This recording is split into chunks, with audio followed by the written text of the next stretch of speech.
मित्रमैत्रिणींनो, दादा आणि दीदींनो आणि विचार मंचावर आपल्या कॉलेजचे मार्गदर्शक आदरणीय डॉक्टर प्रतिमा मॅडम, आदरणीय डॉक्टर वाल्मिक कापसे सर, आदरणीय विकास भोसले, आदरणीय डॉक्टर कैलास रोडगे यांच्या विचारांना आणि आपल्या कॉलेजच्या विचारांना या विशेष श्रमसंस्कार हिवाळी शिबिराच्या निमित्ताने आपण एकत्र सगळे जमलेले आहोत. मी योगेश अब्दुले, स्नेहालय अंतर्गत उडान बालविवाह प्रतिबंधक अभियानाच्या माध्यमातून अहिल्यानगर जिल्ह्यामध्ये बालविवाह मुक्तीसाठी आपण कार्य करत आहोत.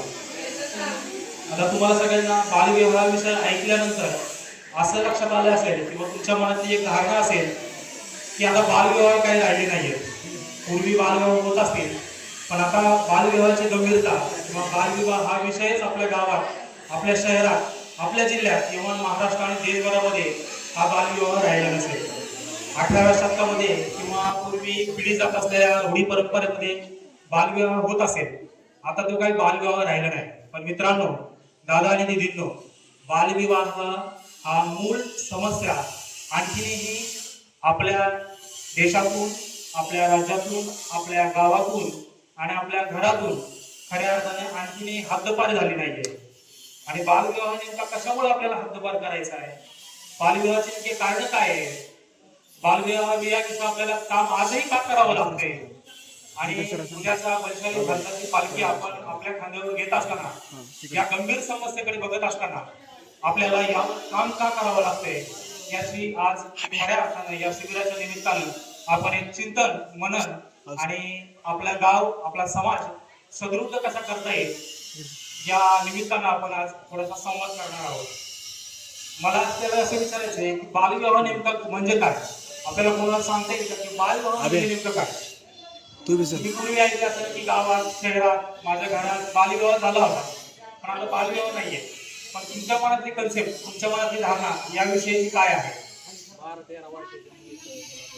बालविवाह म्हणजे मुलीचं वय 18 वर्षापेक्षा कमी.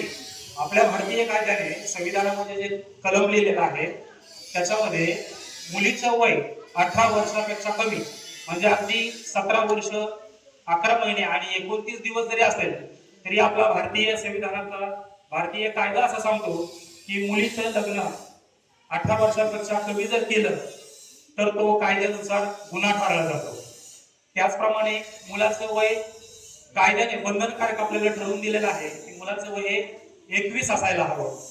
मात्र समाजामध्ये आम्ही काम करत असताना याविषयी, बालकांच्या लैंगिक अत्याचाराच्या विषयी काम करत असताना असं लक्षात येतं, अशा आमच्या हेल्पलाईनना फोन येतात, संपर्क येतो, सर या गावामध्ये बालविवाह होत आहे आणि त्या मुलीचं भविष्य वाचवा, आयुष्य वाचवा, त्या गावाचं आरोग्य वाचवा, असे फोन येतात. आणि मग असा फोन आल्यानंतर तात्काळ आमची टीम त्या गावामध्ये जाते आणि त्या गावामध्ये गेल्यानंतर आज जो उत्साह आहे या शिबिराच्या माध्यमातून, हीच सिच्युएशन त्या गावामध्ये असते. मुलीच्या पालकानं प्रचंड खर्च केलेला असतो. आपल्याकडे लग्न म्हटलं, तुमच्या घरात काय असो किंवा माझ्या घरात काय असो, लग्न म्हटलं की अतिशय उत्साहामध्ये सगळं वातावरण असतं. पालकांनी कर्ज काढून, आपल्याकडे ती पद्धत आहे, परंपरा आहे, रूढी आहे, लग्न म्हटलं की खिशात पैसे नसले तरी कर्ज काढून आपण मुलाचं लग्न लावून देतो. आणि म्हणून आम्ही ज्यावेळेस त्या गावामध्ये बालविवाह रोखण्यासाठी जातो त्यावेळेस सिच्युएशन पाहिल्यानंतर सगळे गावकरी, तिथले सगळे मंडळी, तिथले पालक आणि तिथली सगळी एकंदरीत सिस्टीम ही आम्हाला असं सांगते की सर जाऊ द्या, बालविवाह होते तर होऊ द्या, एवढा खर्च सगळा आम्ही केलाय आणि तो आता व्हायला नको जायला. तो मुलगा चांगला आहे. आम्ही विचारलं नेमका चांगलं म्हणजे नेमका काय आहे, कसा आहे तो मुलगा? तर म्हणजे चांगला आहे तो मुलगा आणि आम्हाला ते स्थळ आवडले. मग मुलाचं वय किती असतं? अल्पवयीन मुलीचं लग्न लावून द्यायला सांग तर मुलाचं वय त्या मुलीच्या वयापेक्षा दुप्पट हे वय असतं. म्हणजे मुलीचं वय 15 असतं आणि मुलाचं वय 40 असतं, मुलाचं वय 35 असतं. अशा भीषण आणि गंभीरतेकडे आपण आपल्या मुलीला, त्या बालवयातील मुलीला अशा व्यक्तीबरोबर लग्न लावून देण्याचा घाट घातला जातो. आणि तिथले पालक, तिथले ग्रामस्थ, तिथले सरपंच एवढी सगळीच यंत्रणा आम्हाला असं सांगते की सर हे लग्न होऊ द्या. आणि मग भारतीय कायद्यानुसार बालविवाह हा कायद्याने गुन्हा आहे. असं ज्यावेळेस आम्ही त्या पालकांचं समुपदेशन करतो त्यावेळेस सगळे गावकरी या सगळ्या विरोधाला विरोध करतात आणि मग आम्हाला नाविलाजाने कायद्याचा बडगा उचलावा लागतो आणि मुलीचं आयुष्य सुरक्षित करण्यासाठी काही प्रोसिजर कायद्याप्रमाणे आपल्याला करावं लागतं. आणि जर 40 वर्षाच्या मुलाबरोबर 35 वर्षाच्या मुलाबरोबर 13, 14, 15व्या वर्षी या मुलीचं लग्न जर आपण लावून देत असेल तर आपण आपल्या मुलीला आपल्या देशाच्या भविष्याला किती आणि कोणत्या गंभीरतेकडे आणि कोणत्या दाहकतेकडे घेऊन जात आहोत याचा विचार आज या चिंतन हिवाळी शिबिराच्या माध्यमातून एक युवक म्हणून, एक दादा, एक दिदी म्हणून आपल्याला करावा लागेल. खऱ्या अर्थानं बालविवाहाची समस्या ही आपल्याला खूप खोलवर आणि दाहकतेने या प्रश्नाकडे बघावं लागेल. बालविवाहाचे नेमके कारण काय आहे? बालविवाह नेमका का लावून दिला जातो? आता मी ज्या गावामध्ये राहतो जामखेड शहरामध्ये, तर माझ्या आसपासचा जो भाग आहे तो मराठवाडा तिथून सुरू होते आणि मराठवाड्यामध्ये प्रामुख्याने ऊसतोड कामगार जास्त आहे. आपला पण ग्रामीण भागच आहे, आपण काही जास्त पुढारलेले सगळे नाहीये. तुम्ही सगळे आपण ग्रामीण भागातले खेडेगावातले सगळे युवक आहोत. आपल्या आसपासचे पालक काय असे काही आर्थिकदृष्ट्या सक्षम नाहीये.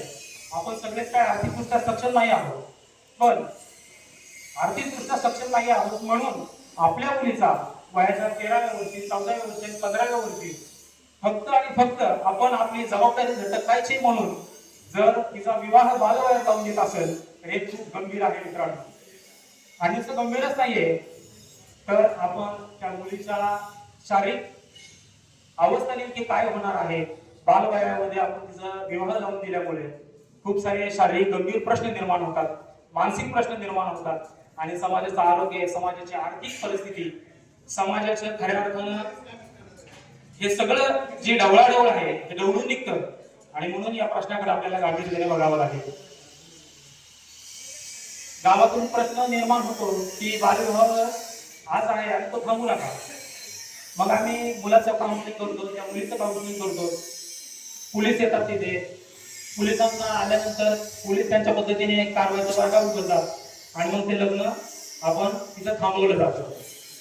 आणि जर ऐकलंच नाही तर मुलावर, म्हणजे तो जो मुलगा असेल 35 वर्षाचा, 40 वर्षाचा, तर पॉस्को अंतर्गत कायद्यानुसार आपल्याला गुन्हा दाखल करावा लागतो. आता मला सांगा, त्या मुलाची काही चूक आहे का? पण मुलगा जर शिक्षित असेल, त्याचे पालक जर शिक्षित असतील तर त्याने स्पष्टपणे नकार द्यायला पाहिजे होता त्या लग्नाला की मी भारतीय कायद्यानुसार कमी वयाच्या मुलीबरोबर लग्न करणार नाही आणि माझ्या आसपासही असा जर विवाह होत असेल त्याला ठामपणे विरोध करेल. आणि ही जबाबदारी या हिवाळी शिबिराच्या माध्यमातून आपल्या सर्व युवकांना उचलायची आहे. आज आमच्याकडे हेल्पलाईनच्या माध्यमातून अनेक प्रश्न फोन येतात की सर आज या गावामध्ये बालविवाह झालेला आहे आणि आज लग्न होऊन 6 महिने झालेले आहे, मुलीचं वय 14 वर्ष आहे आणि 3-4 दिवसामध्ये ती मुलगी गर्भावस्थेत जाते आणि त्यानंतर काही कालावधीमध्ये मुलाला जन्म दिला जातो. त्या मुलीचं गर्भधारणा शारीरिक वय परिपक्व नसल्यामुळे अनेक सारे गंभीर प्रश्न निर्माण होते. प्रसंगी